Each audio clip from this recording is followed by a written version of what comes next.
Thing that every leader obsesses over: how to make smarter decisions and fast. And our guide for this is a really fascinating book by Jeff Woods called The AI-Driven Leader.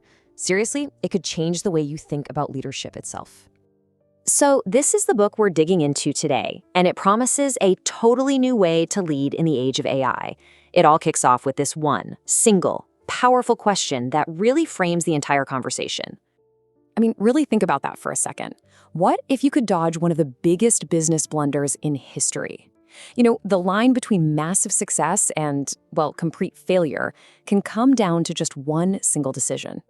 And the book starts with maybe the most famous example of a company that got it so wrong. Okay, Section 1, a cautionary tale. And yeah, you guessed it, we're talking about the spectacular downfall of Blockbuster Video. Now, I know it's a classic story, but the lessons, they are more relevant today than they have ever been, especially now with AI in the picture. So let's paint a picture here. The year is 2000. Blockbuster is, well, they're the king, the undisputed champ of movie rentals. You know the drill, right? Walking down the aisles, the smell of popcorn, and of course, those awful late fees. And then on the other side of the ring, you've got this tiny little startup called Netflix. Their idea, kind of weird at the time, mailing you DVDs and, get this, no late fees. It seems almost funny to think about now, doesn't it? And don't forget just how big they were. At their absolute peak, Blockbuster was pulling in a staggering $8.7 billion a year. They weren't just a company, they were a cultural phenomenon. It felt like they were completely untouchable. Okay, now for the number that really changes the whole story. Netflix came to them and asked to be bought for just $50 million. I mean, that's it.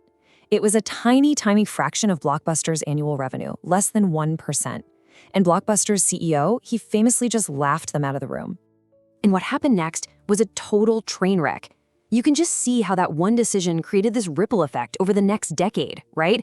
A string of terrible choices followed. They got an activist investor who only cared about short-term cash. They actually canceled their own streaming plans, and boom, just 10 years later, the giant was gone. And look, you don't have to take my word for it. This quote from Blockbuster's own former CEO, John Antioco, just says it all.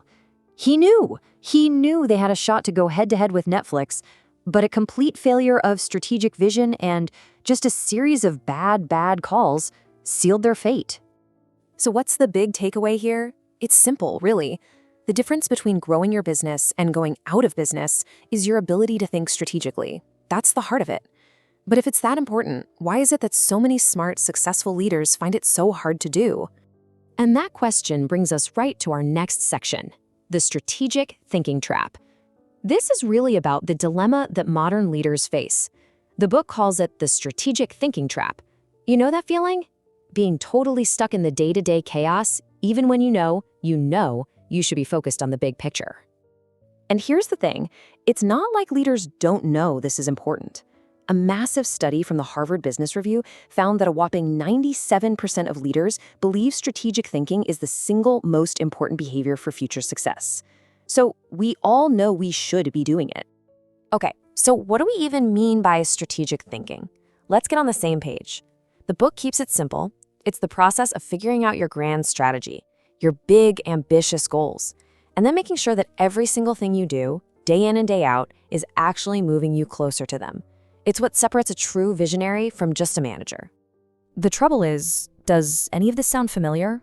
The book calls this the trap, and it's so real. Your calendar looks like a crazy game of Tetris. You're just buried in operational stuff and to-do lists. You're constantly getting pulled in a million directions by emails and notifications. You're busy all day long, but at the end of it, you're not even sure what you actually accomplished. And the worst part? Your family, your health, your well-being, that's what gets sacrificed first. And you know what? Here's the real kicker. Even if you somehow manage to carve out that precious time for strategy, you get hit with a whole other problem: data paralysis. You're either waiting forever for your teams to give you the numbers, or you're so completely buried in data that you can't see what actually matters. All right, so this is the point in the book where everything shifts. It introduces this central game-changing idea. It argues that for the very first time in human history, we actually have a tool that can break us out of this trap for good. And here it is, right on the screen. This is the core idea of the whole book. The solution isn't to just work harder or put in more hours. It's to fundamentally change how you think by using AI as a strategic thought partner. And we're not just talking about an assistant that writes your emails, we're talking about a true collaborator for your biggest, most important decisions. Now, the very first step, and this is absolutely crucial, is all about your mindset. The book argues that we have to stop thinking of AI as some kind of threat that's going to replace us. Instead, we need to start seeing it for what it is, a powerful ally that's here to enhance our own abilities and make us even better leaders. Okay, so that's the big idea.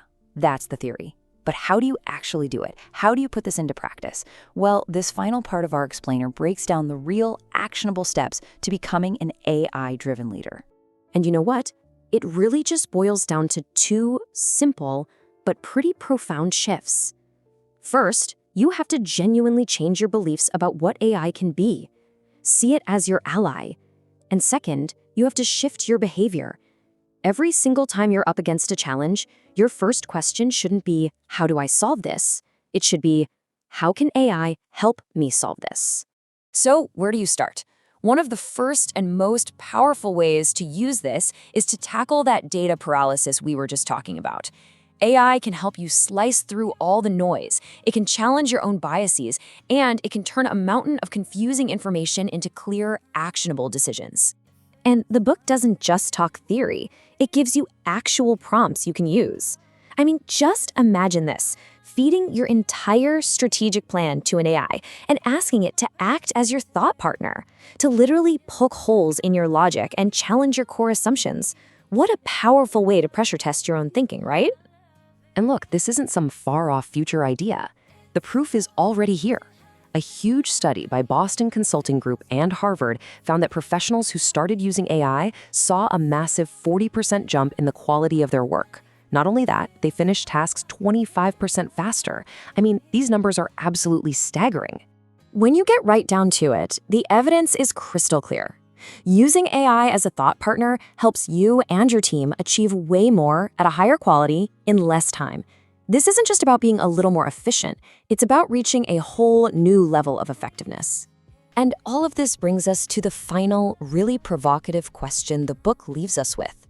It's a challenge, really, to every single leader listening right now.